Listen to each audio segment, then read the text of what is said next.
Yo, what's going on, guys? Mush back at it with another video, and in this video I want to take a look at every single overwhelmingly positive received Steam game release in the year 2023. Only new game releases and games that dropped this year. Overwhelmingly positive is a tag that every developer wants to have on Steam. The threshold is that 95% of the Steam reviews that are listed are positive. Not only that, a lot of games do manage to hit that, but they also have to hit the threshold of 500 Steam reviews at minimum. So if a game has like 5 reviews and all of them are positive, sorry, you're gonna be stuck with a very positive reception and not overwhelmingly positive. You gotta hit 500 reviews, you gotta have a 95% positive rate as far as your reviews go. This year, we haven't had a ton of games that got overwhelmingly positive so far, but there have been quite a bit. I would honestly say that probably a big reason that we don't have more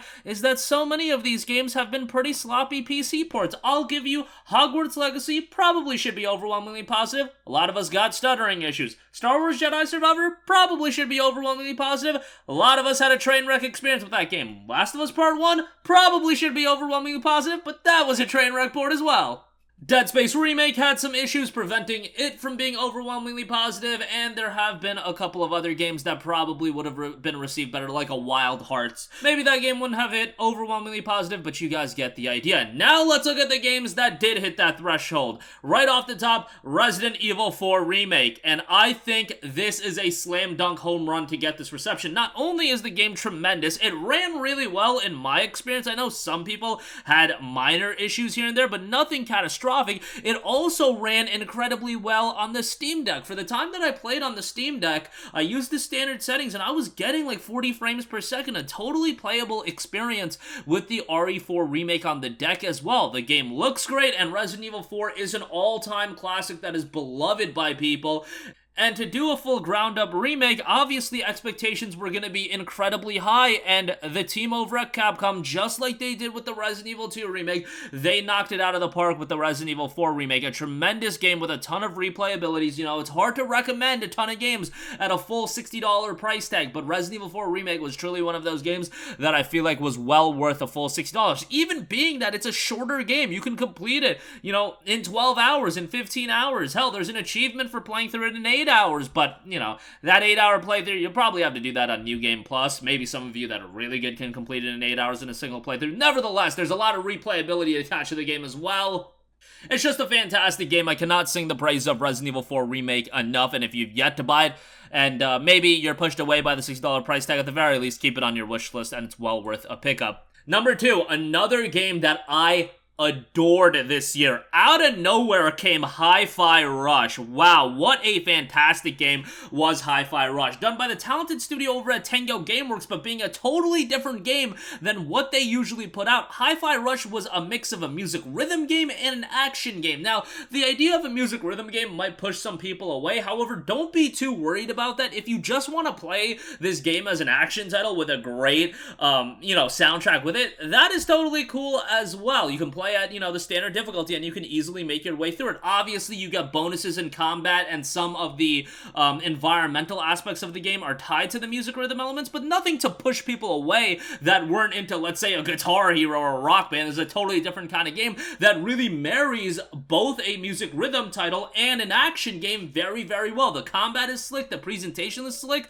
the narrative is pretty good, it has an awesome art style. This is just a fantastic game, and it was only priced at $29.99, and yes, if you go through the main story, you can complete the game relatively quickly, but then the game is extended by a great deal with all the post-game content and the replayability that's attached to the game. Tango Gameworks did a killer job with the game, and I personally own the game on Steam. I know that it is available on Xbox Game Pass, and people preferred to play it that way if you did want to just, have your monthly subscription service and play the game as a part of that service, but I thought the game was so good that I immediately had to have it in my Steam library, and I had a fantastic time with it. Great cast of characters, charming style to the game. Just can't say enough good things about Hi-Fi Rush as well. Great title. The other games, unfortunately, I did not play, but they were lower key releases, but I still thought these were worthwhile to mention. First of all, we had a free game release in The Murder of Sonic the Hedgehog.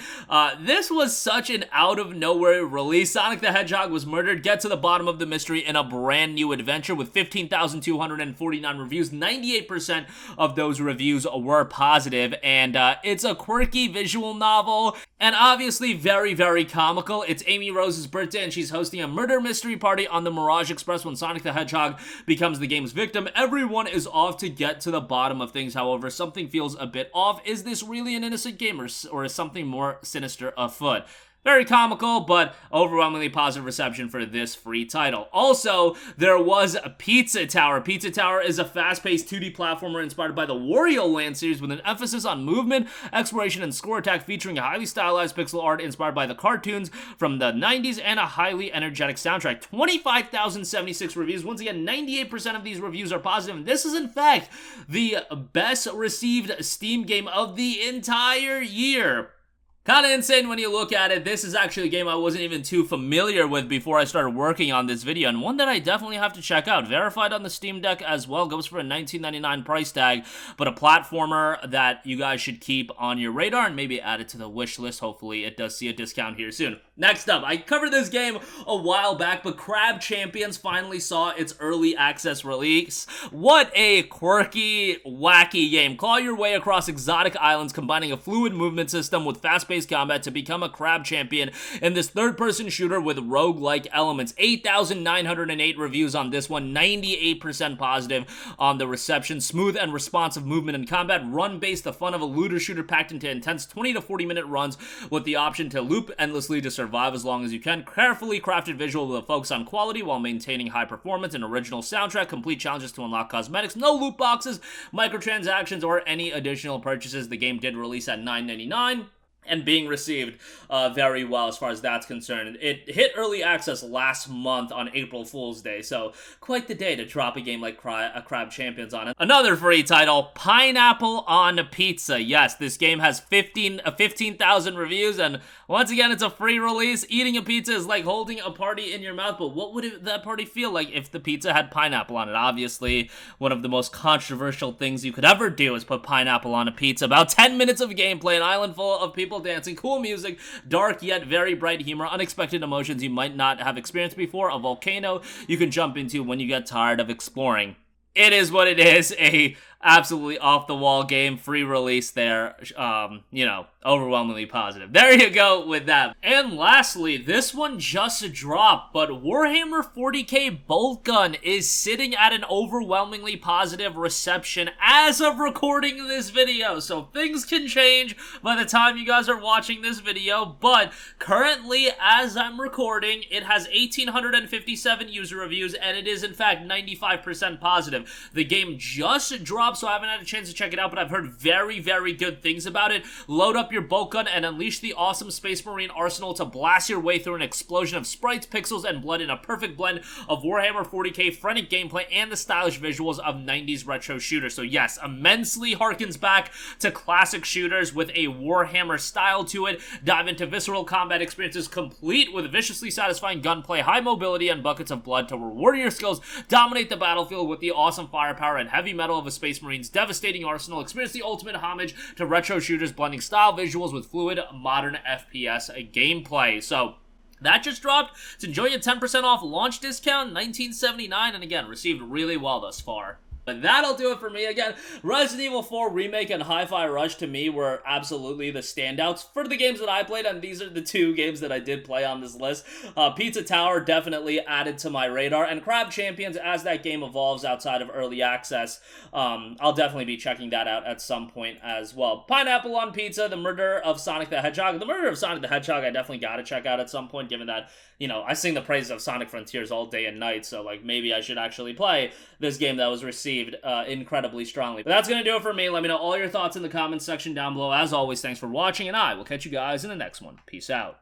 Hey, what's going on, guys? Mush here again. Hope you enjoyed the video. As you guys might know, YouTube's notification system is sometimes a little bit wonky, even if you're subscribed to the channel. Maybe you're not abundantly aware that I uploaded a video. To remedy that situation, make sure you hit the bell notification button. This way, whenever I upload a new video, and I try to upload as consistently as possible, you will be notified directly of the upload, and you can watch it as soon as it goes live. I would really appreciate if you guys hit that button so you can stay up to date with all of the content I'm posting. But as always, guys, thanks for watching, and I'll catch you guys in the next one. Peace out.